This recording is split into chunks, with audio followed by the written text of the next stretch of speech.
Trend Alert com Tessa Peters. Enter aya largo bo grupo tahaya Isla de Rayanan Solar. Agora, carnaval está doble up e tur fim de semana. Seguro se pode dar parada não. Que conosco tá para agora que conosco está com cuero seco, cuero maltratado. De maneira que nós por traz cambio de viagem em si. Belleza. Depois de temporada intenso de carnaval, o PBA Cuero me serve boost hidratante para por regular seu nível back na normal. Especial para o momento depois, que o Cuero Award expõe na raio na forte de não solo tropical, me dic ta preparar e claro que o produto é top ribelista. E com sucesso sucursal na di botica na Medic Ribanos Isla, essa aqui tá problema menos para abo. A linha de Burt's Bees está extenso e variante, para cobrir cada parte de curva e dona cada inch de cuidado necessário. Começa com body wash extra energizer, seguir com douche body lotion ou after sun soother para aliviar, cuidar e reparar o cuero.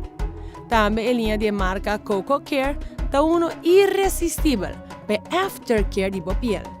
Coco Care está rico em vitamina A e bota também produto na que combinar com cocoa butter, tea tree oil ou avocado oil, que está perfeito para cabelo e cuero. Banda de aqui tem body oil antioxidante, full natural, ideal para promover pele saudável.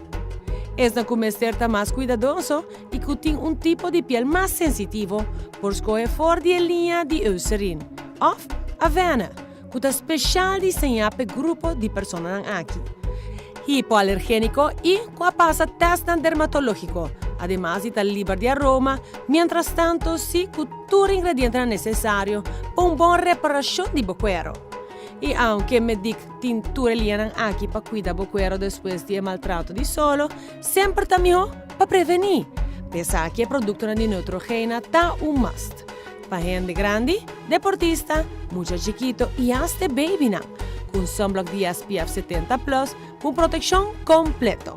Ideal para temporada de campamento que está net em na mês. E para piano de campamento, não olvida o produto para proteção contra a sangura. Medic Botica ou de Bar está situado na final de Caia Grande.